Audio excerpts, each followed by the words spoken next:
নৃশংস বর্বর এক কালরাত ছিল ৭১-এর ২৫ মার্চ। পাক বাহিনীর নিষ্ঠুরতার নির্মম শিকার হয়ে আর স্থির থাকতে পারেনি মুক্তিকামী পূর্ব পাকিস্তান।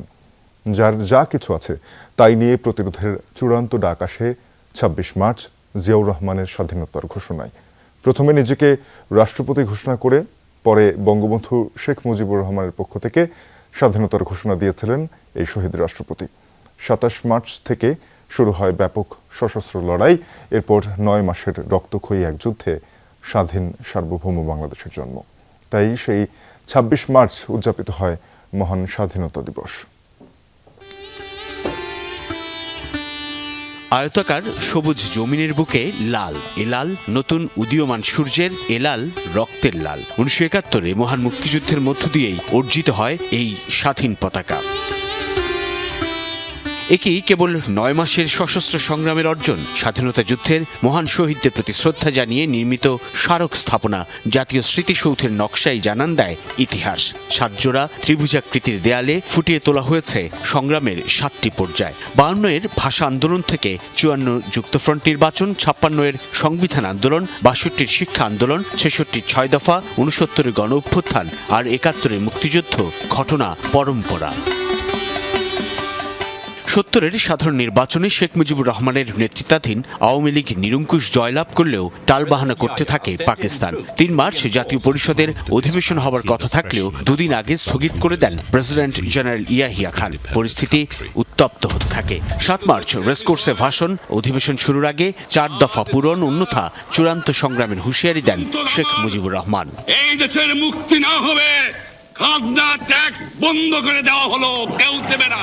২৫ মার্চ অপারেশন সার্চলাইট নামে নৃশংস হত্যাযজ্ঞ চালায় পাক হানাদার বাহিনী। রাজারবাগ পুলিশ লাইন্স, বিডিআর সদর দপ্তর, ঢাকা বিশ্ববিদ্যালয় এলাকায় রাতের অন্ধকারে চালায় গণহত্যা। ২৫ মার্চ মধ্যরাতে গ্রেফতার হন শেখ মুজিবুর রহমান। আঘাতের বিপরীতে পাল্টা আঘাত। বিদ্রোহ ঘোষণা করলেন পাকিস্তান সেনাবাহিনীর বাঙালি সেনা কর্মকর্তারা, যার একজন মেজর জিয়াউর রহমান। পটিয়ায় ৮ম ইস্ট বেঙ্গল রেজিমেন্টের বিদ্রোহী নেতা জিয়া অধীনস্থ সেনাদল নিয়ে স্বাধীনতার নেশায় উন্মুখ। জাতির সামনে রাজনৈতিক নেতৃত্বের শূন্যতা, অথচ বিকল্প নেই রুখে দাঁড়ানোর। চট্টগ্রামের কালুরঘাট বেতার কেন্দ্র থেকে স্বাধীনতার ঘোষণা দেন মেজর জিয়াউর রহমান।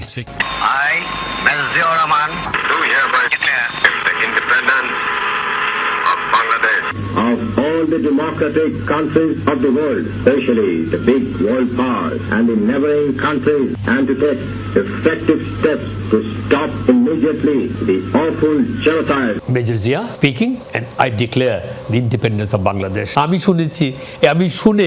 আমি already I had made up my mind যে ফার্স্ট সুযোগে ঘর থেকে পালাবো, যুদ্ধ করবো।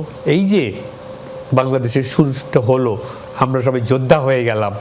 উনি ৭.৫ কোটি মানুষকে এক্সেপ্ট ধরেন ফিউ কুলাঙ্গার, পরে তারা রাজাকার আলবদর আল শামস হয়েছে। আমরা সবাই যোদ্ধা হয়ে গেলাম, যে যার মতন করে যুদ্ধ করেছে এই ৯ মাস। পাক বাহিনীর ২৫ মার্চের আক্রমণ যেন স্বাধীনতা সংগ্রামের পথেই ধাবিত করে নিরস্ত্র বাঙালিকে। সশস্ত্র সংগ্রামের পথে সাহস যোগায় পাকিস্তানিদের দীর্ঘ নিপীড়ন আর বৈষম্য। এরপর ৯ মাসের রক্তক্ষয়ী সংগ্রাম, অভ্যুদয় স্বাধীন বাংলাদেশে। সাইফুদ্দিন রবিন, যমুনা নিউজ, ঢাকা।